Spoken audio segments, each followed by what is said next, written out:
it's LA or New York or Oh, I something. know. Like media's got to hate this. Yeah, because well, honestly, it would have been like either Minnesota Timberwolves or OKC, and then I guess New York or Indy. So Right. New York And would have and helped. Minnesota is still a smaller market for sure. So Yeah. uh, yeah. Anyways, all right. Welcome back, everybody. Today we're gonna kind of talk about some movement screens, why it's important, and not just the ones you see in the NBA on every pick, but the kind that's gonna help assess our body and kind of give us a little bit more information about what's going on, and also maybe why it's important to maybe get it done sooner rather than later. yep. So if you think of like a screen is kind of the basic, just looking at things before you dive deep down a specific rabbit hole. So if you go to the eye doctor, the tech is going to take you back. They're going to have you go through the standard eye chart, and they're looking for like glaring issues, right? And then they're going to report that to the actual eye doctor, and then the eye doctor then can take you through a more in-depth assessment. Um, Same thing for like blood pressure, pulse, respiration rate. Same thing. You're looking for like glaring issues before we then do a full workup on whether you need an echo for your heart or EKG, something along those lines. Because if you come in and your blood pressure's 200 over, 120, that's the main problem for today, not the fact that you can't overhead squat.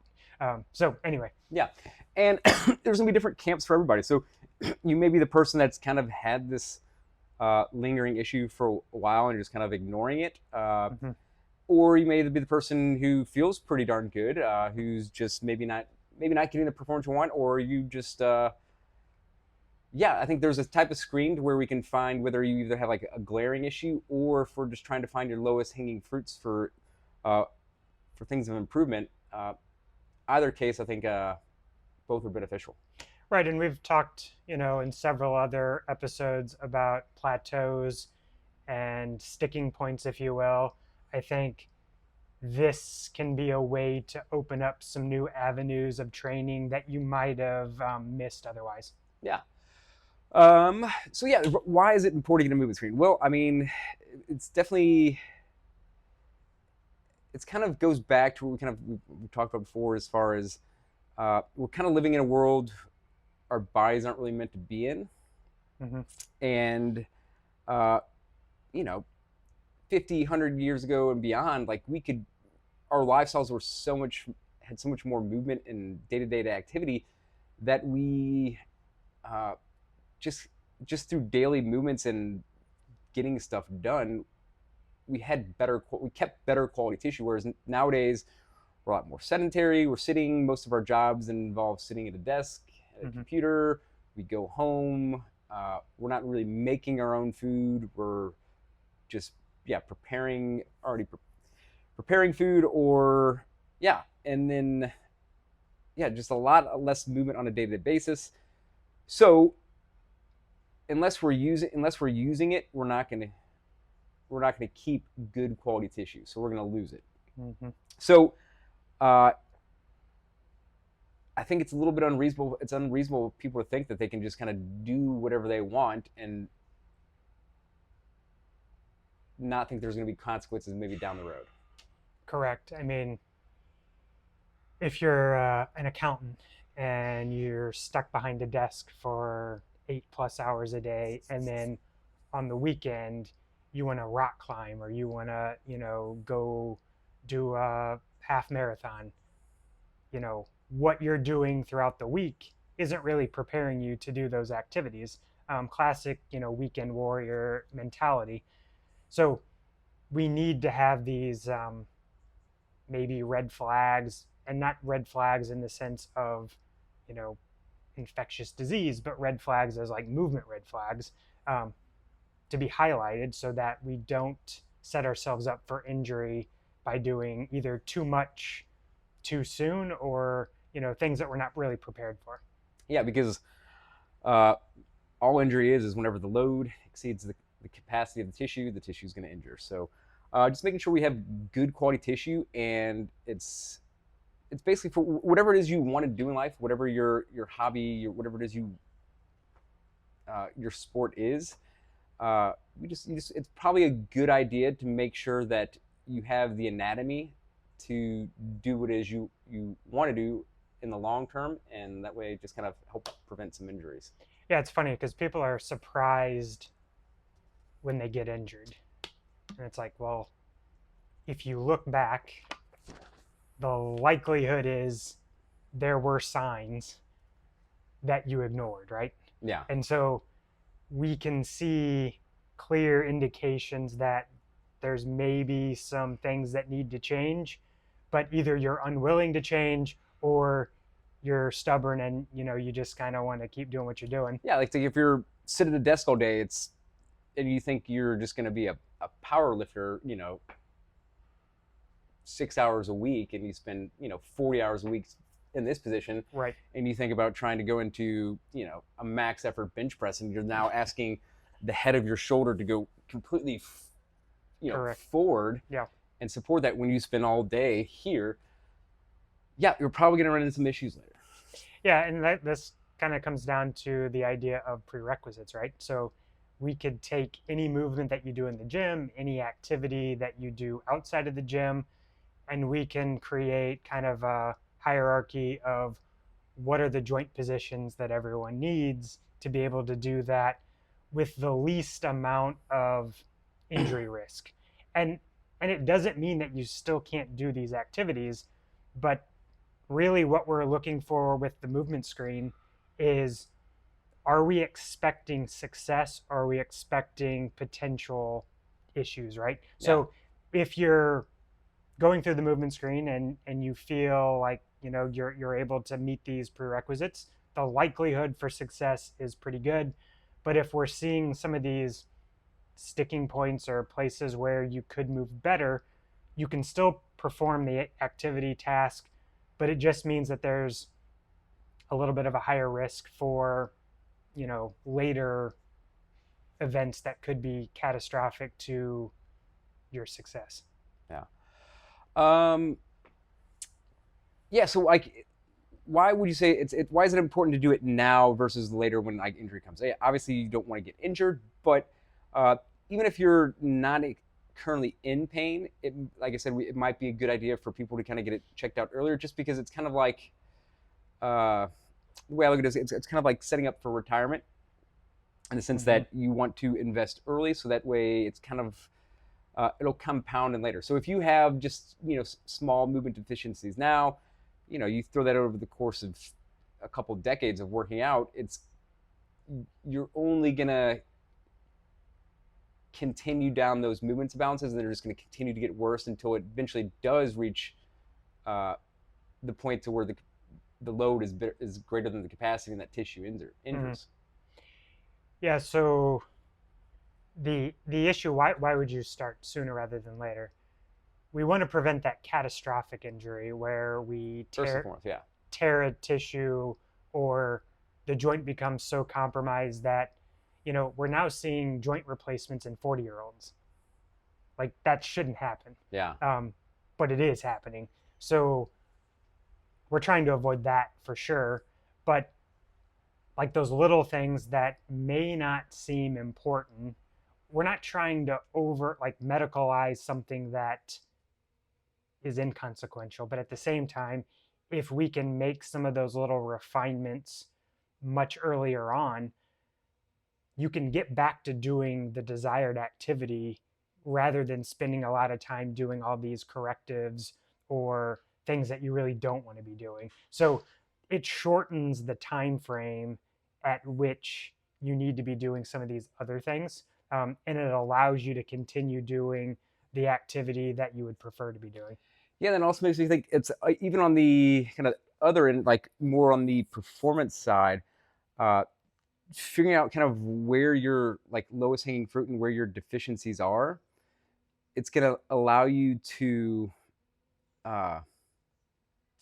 one, stay consistent, because everybody gets these little tiny tweaks and strains along the way. So Sure.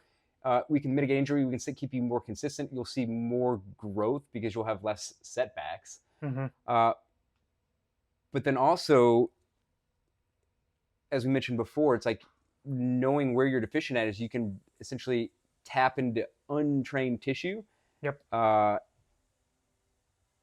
and bring more biology to the game of working out. Correct. So you're tapping into that beginner, if you will, that we talked about, like going back to becoming a beginner. So you're tapping into that tissue that is a little less trained, but from a sense of this is now an opportunity to regain function in a way that you didn't have before. Mm-hmm. Uh, so things you kind of, at least that I see, kind of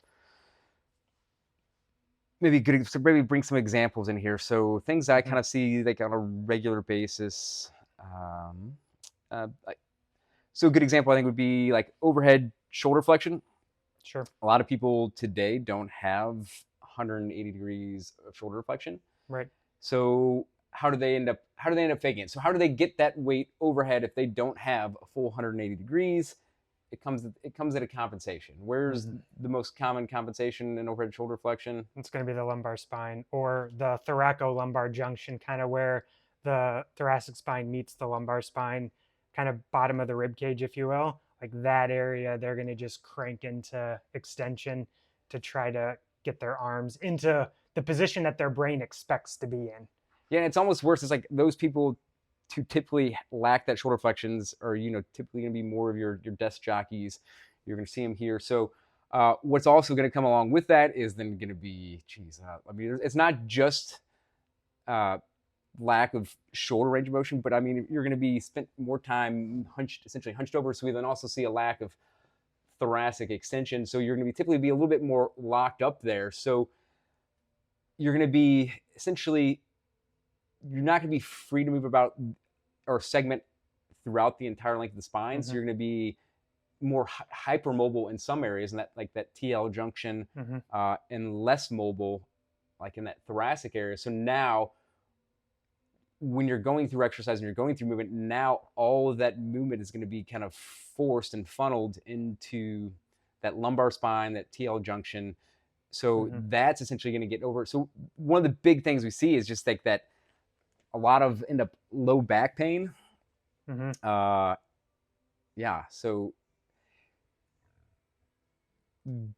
by being able to kind of figure these things out before, or even if you're kind of currently experiencing like, oh, everything I do, I kind of feel my low back sometimes. Uh, just trying to maybe go seek a movement specialist and figure out where we can improve.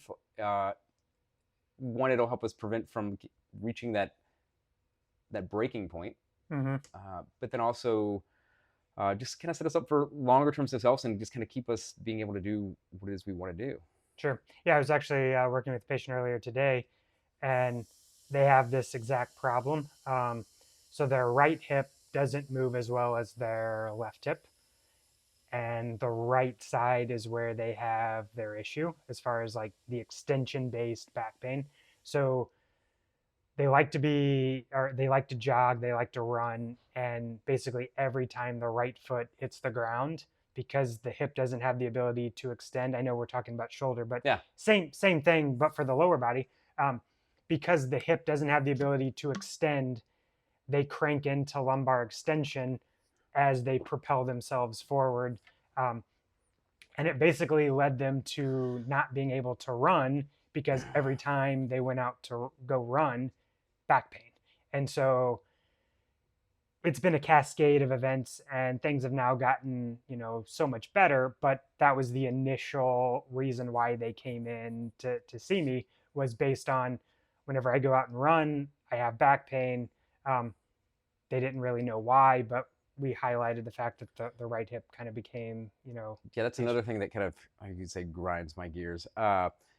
Before I bought a CrossFit gym, more in like your health club areas, Right. like the amount of back extension for people doing hip extension, like for glute exercises, Sure. is I don't know if I've ever seen anybody do a bird dog correctly. Yeah, because as soon as you kick that leg out, they sink into that lumbar extension. Um, so yeah, no, it's definitely one of those things that gets overused for lack of it's basically just the compensation. Um, hip thrust.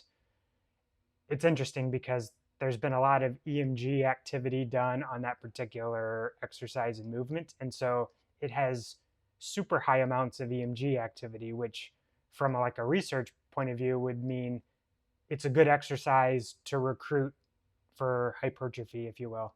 But the lumbar spine gets cranked on, and they're really not using as much glute as they would like, due to the things that we just talked about as far as like limitations. Yeah, and it's like it's almost like compounded because like you see people doing these, or they see, because they sit at a desk all day. They you want to say they have kind of like a lack of the ability to be able to activate their glutes. So Yep. you see them try to do these hip extension exercises, these glute exercises, but they sit at a desk all day, they're hunched over, and so where the movement actually ends up coming from, it's still, I mean, yes, you are getting some hip extension, but you're just training the habits of going into lumbar extension. So every time you do a bird dog, I mean, you can't move where you can't move. So if you lack hip extension, you're just going to end up going into where you move very easily in that Right. lumbar spine, that TL junction. You're just going to keep just training that habit over and over again. It's just going to make it that much stronger of a signal to tell your body to do that every time you need hip extension. Yeah, and so here's the like how this all kind of comes together. So you've got this person who has poor lumbar spine segmentation, poor thoracic spine extension. They funnel all their movement into the TL junction. They come in for back pain.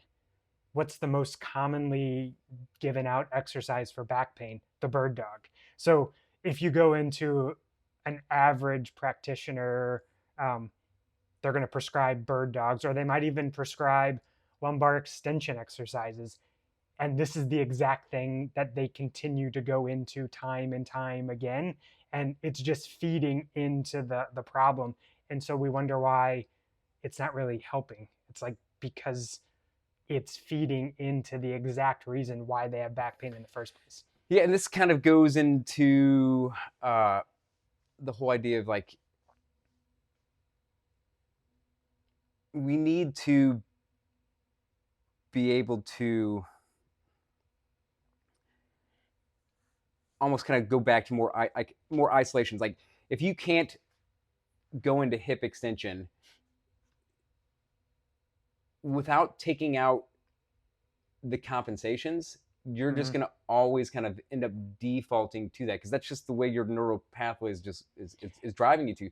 So Right. you need, like, if you're trying to get glue activation, we need to figure out a way to take out where you're usually compensating, which is going to be that lumbar spine. So it's like we need to take the possibility of lumbar extension out of play to really then develop hip extension. This is where more isolation exercise is really important. Right. So again, you're not going to be able to move where you can't move where you can't move. So if you're trying to create hip extension, but you don't have hip extension, you're never going to be able to activate that tissue to extend the hip. So, this term of gluteal amnesia gets thrown around. Oh, I can't activate my glutes, right? Well, you probably lack the range of motion to be able to get into hip extension. So your brain is never going to give you activation of that tissue. So it's one of those things that you have to peel the onion back a little bit deeper. Glute activation, banded, monster walks, like you can do those till the cows come home. But if you don't have the range of motion, you can feed forward um, in the short term, and you might feel the glute a little bit. But in the long term, it's not going to change the movement pattern. Um, if we then did a whole bunch of these, clamshells, monster walks, lateral band walks, and then we took you over to a squat, you're still going to exhibit the same dysfunction that you had before you did all those activation exercises. Yeah, and this is another reason why it's probably a good idea to go see somebody who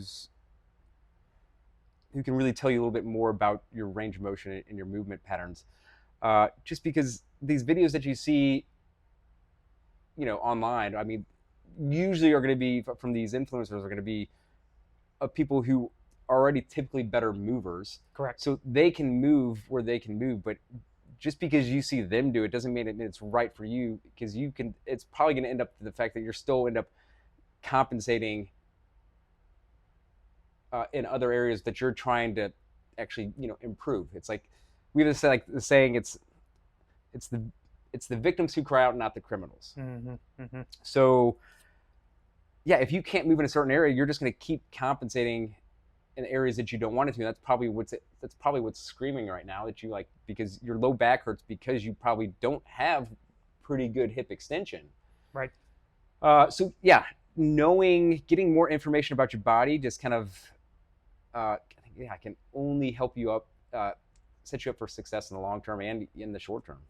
Yeah, and that's where the practitioner, it doesn't have to be a medical professional, it's someone that's skilled in kind of assessing movement, but they're going to put you in a very specific position so that you basically can't compensate.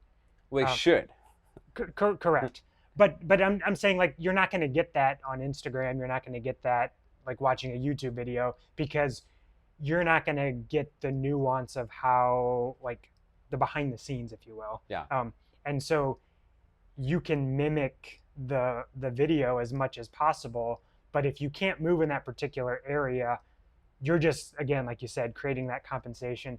So you have to be able to feel the correct tissue. We've talked about this in previous episodes, and it has to actually move in the area that you're trying to move.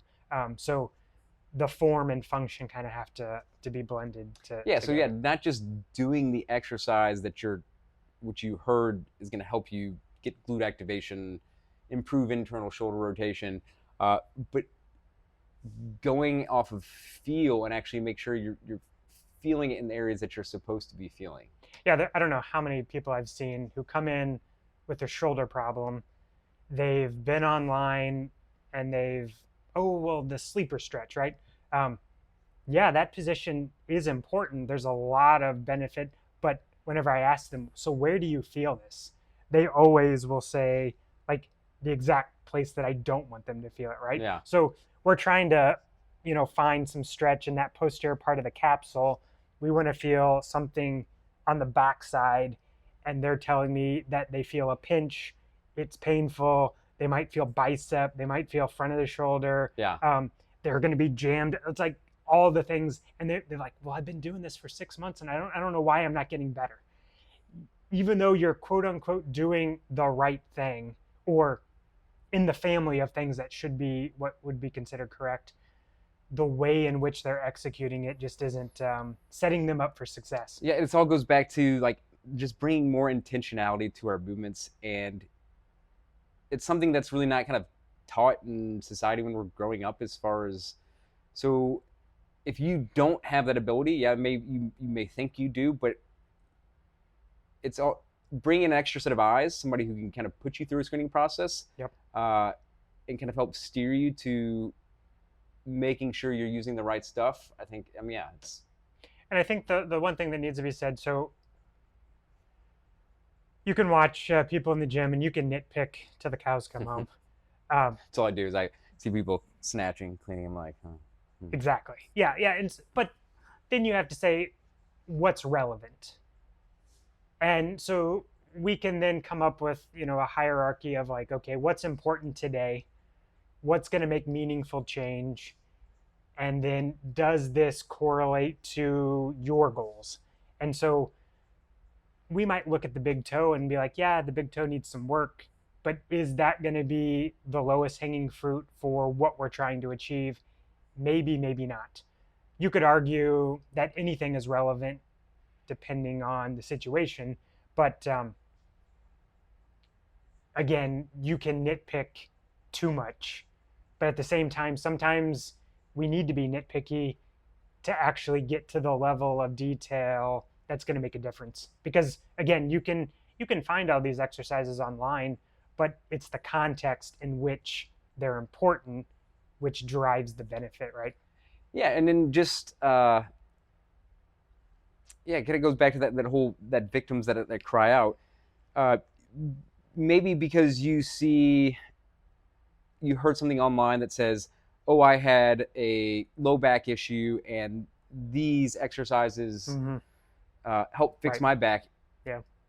That may not be where your compensation's happening. It may not be what you need to be doing. So unless you know that's where your issue is, getting some sort of screening process is just going to give us information about where we can move and where we can't move, and just being able to really figure out and dial in what it is we need to do, what motion we need to train in order to kind of get back to what it is we want to do, what it is we want to do, or even for like performance games where we can recruit more biology to kind of uh, yeah bring more force to the table.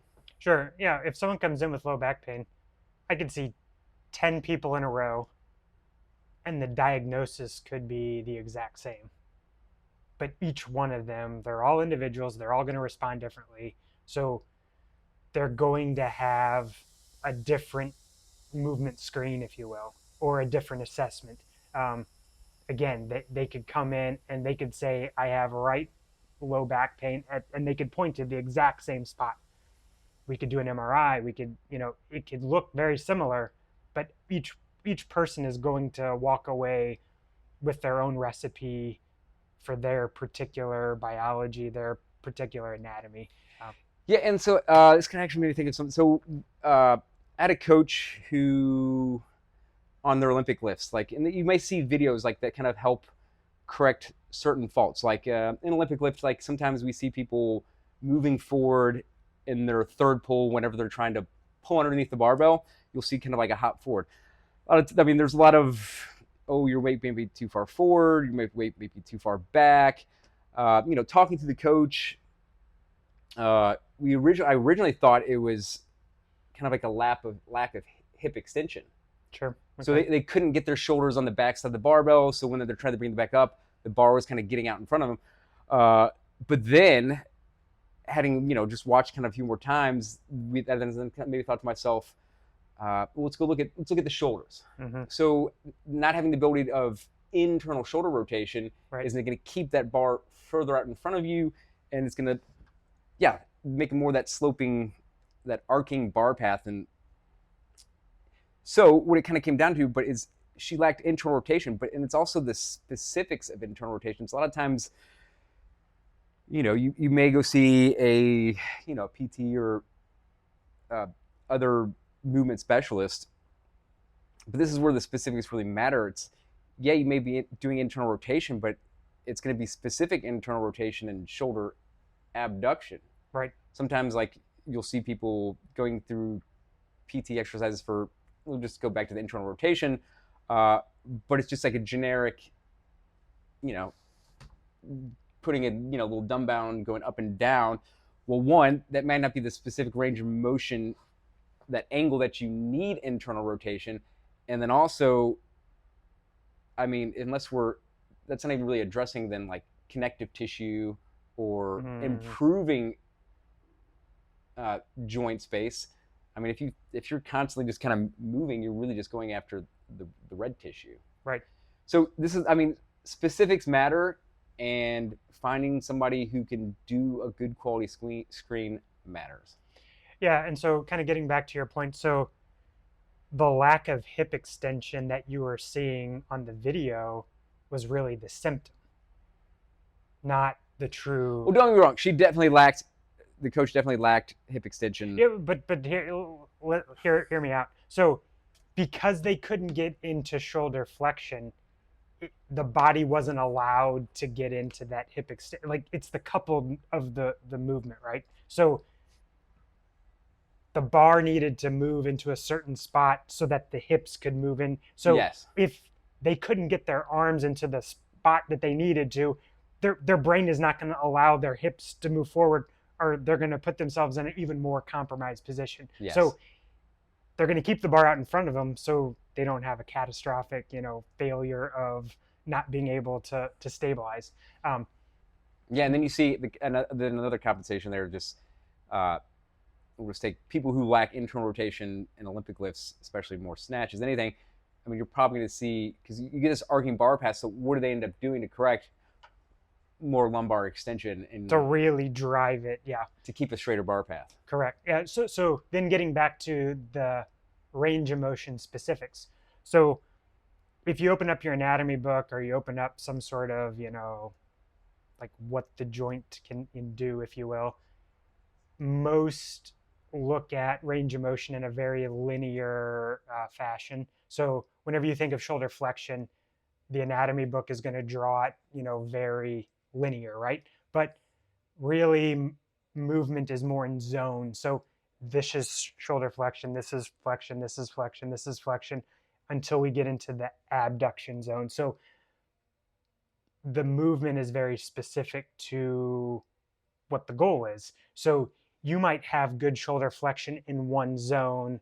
We move into another zone and you're limited. So whenever you're doing your stretching or specific work, it has to be directly related to the movement zone where you're limited. Yeah, like take bench press for instance. If you have, we'll go back to shoulder internal rotation, crappy internal rotation, but you're moving through internal shoulder rotation starting adduction and then moving into abduction. So you're going to have a certain amount, certain degree of internal rotation the entire that entire plane of, I guess, horizontal abduction. But yeah, Correct. Correct. And so what you have here isn't necessarily going to match what you have here.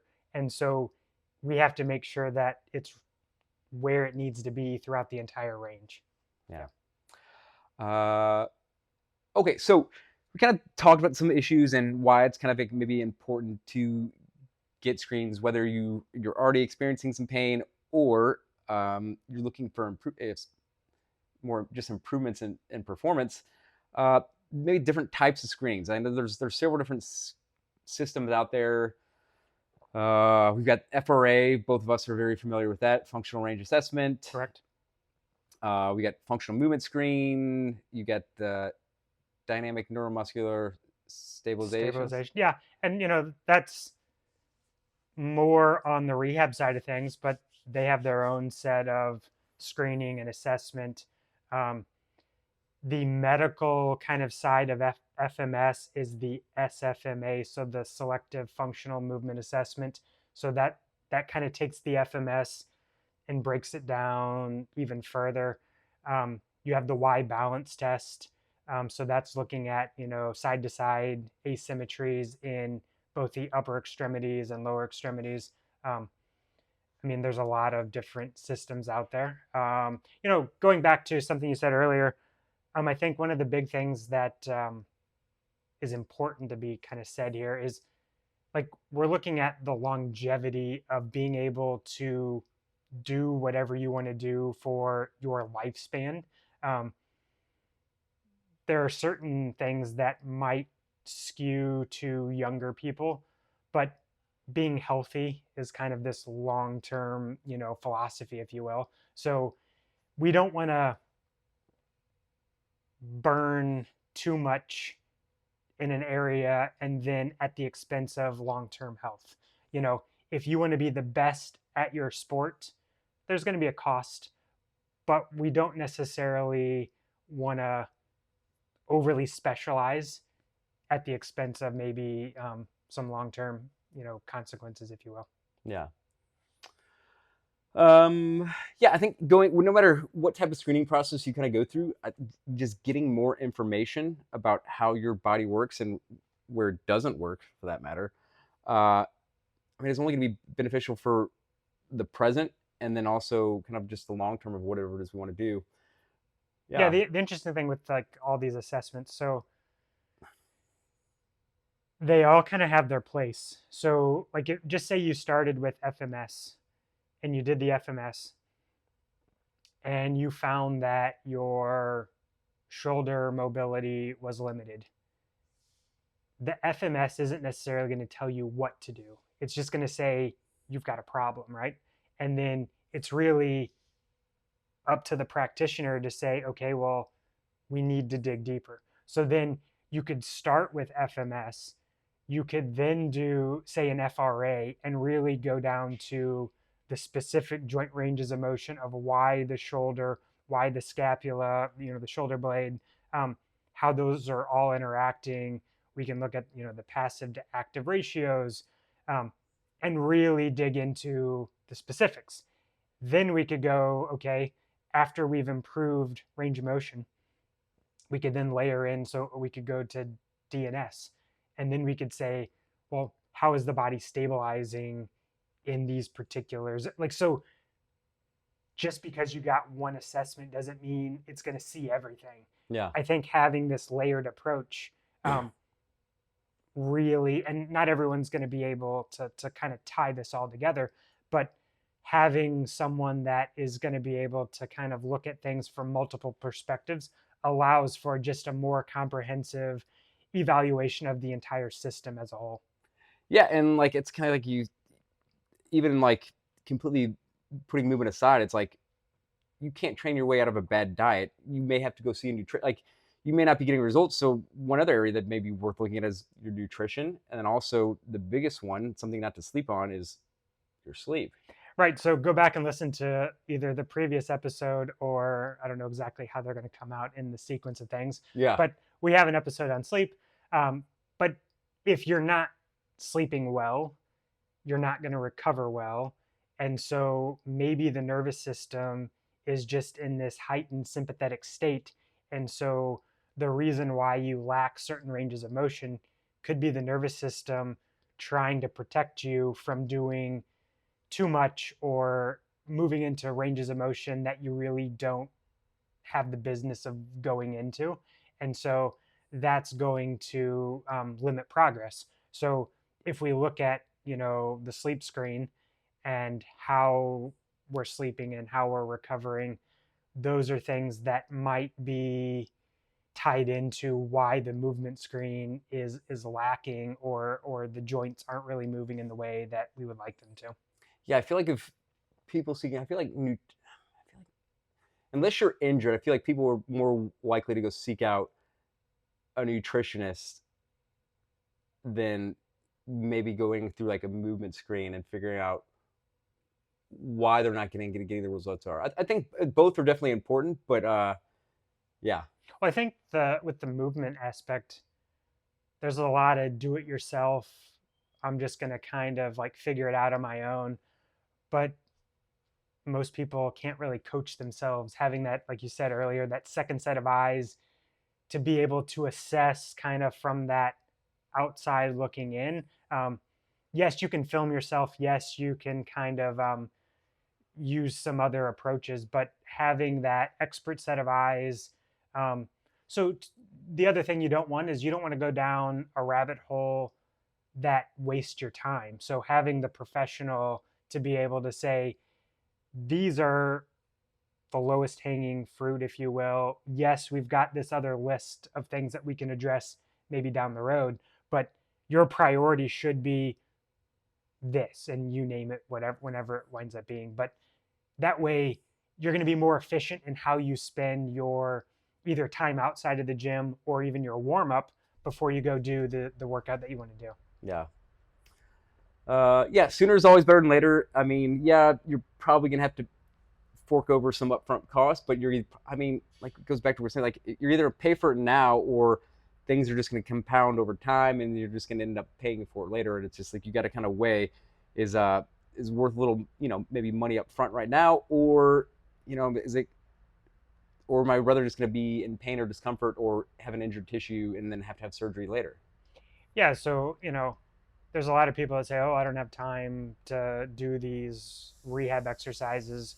Well, if you have to have shoulder surgery, you have to have spine surgery, you're going to be forced to go through the rehab process. So you might as well kind of just start now and start working on some of those deficiencies, um, because eventually you might be forced to.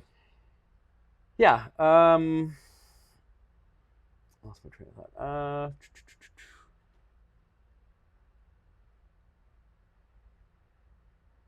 So getting a screen sooner than later. Also, it's going to be. I mean, unless this is your area of profession, it's going to be hard for the everyday person to kind of know, well, which is going to be better. So I would say maybe you have something to add to this, like knowing what it is you like to do in your life, whatever activities it is, knowing what kind of range of motion you have to be in. When you seek out somebody who's going to put you through a screening process, just take to mind. Never fails. My wife always ends up calling me Right in the middle. right in the middle of a podcast. Love you, hon. Uh, yeah, but making sure they're screening and putting you in positions that is going to be similar to the movements that you're going to have to go in, and then figuring out maybe where the compensation is coming from then, or the deficiency is in that particular spot. I think is a good starting point. So just having a baseline understanding of making sure the screening that you're getting put through is specific to what it is you kind of want to do. I think that's maybe a good way to. Yeah, I think there's a lot of generic things out there, and generic might be a decent place to start, Yeah. but you know if it's not tailored to your specific individual, and if you're a cyclist, it doesn't necessarily have to be on a bike, but you might not have the issue unless you're on the bike.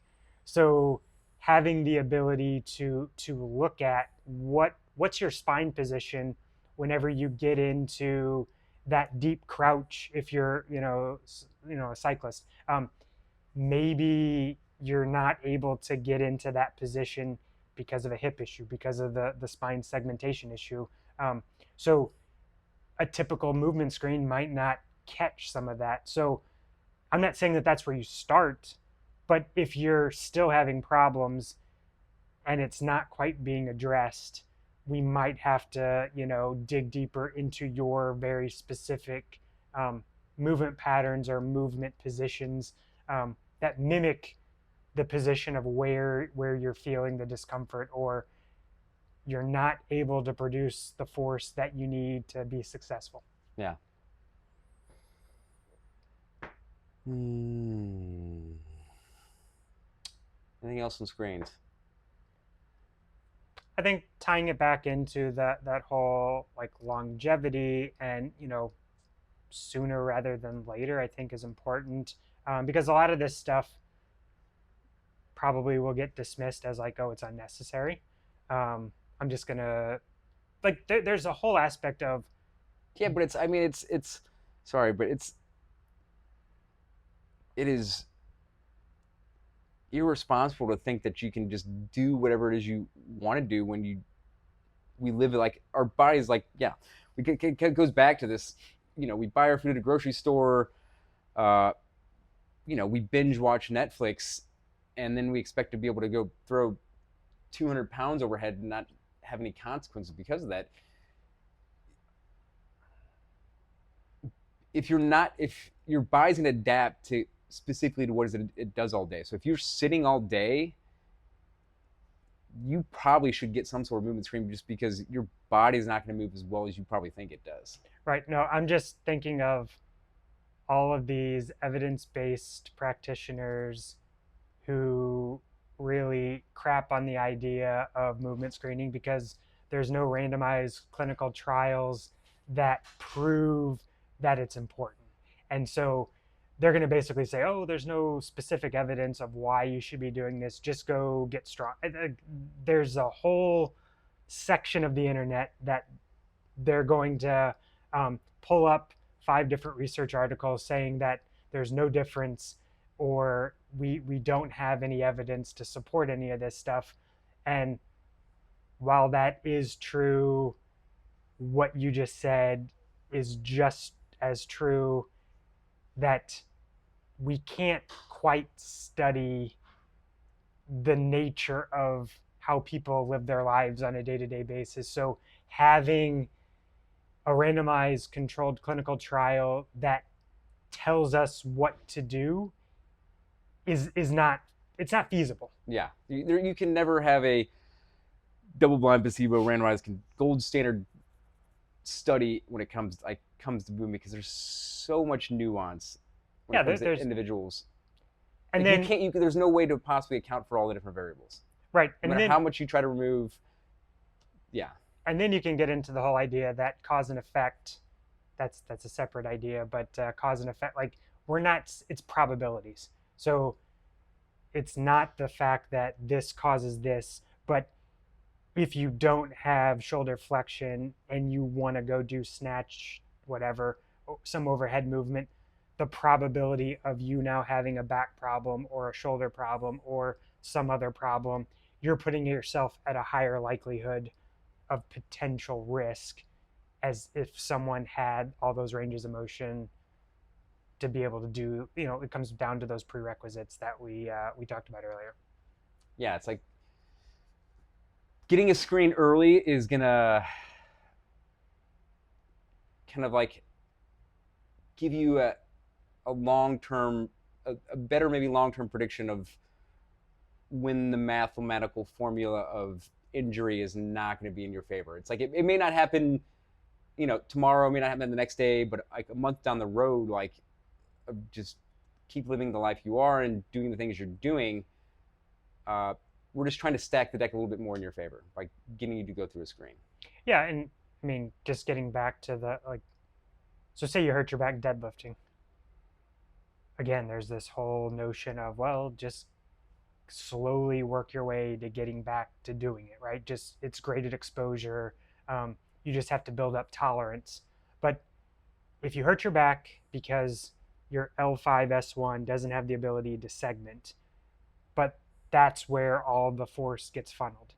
Um, Going back to a deadlift, you're not going to funnel the stress to the, like, it's a general exercise, right? So you're not going to be able to funnel the work to the very specific place that might need the work. You have to then break it down into those smaller sections to be able then to go back into that general movement. It doesn't work the way that a lot of people like think that it does. Yeah. Specificity, intentionality, start early before it's too late. Thanks for putting a bow tie on it. My wife would appreciate that. All right. Thanks, everybody. Join us next time. And if you have any areas that you're looking to learn a little bit more about, please post something in the comments. Yep, absolutely. All right. Take care.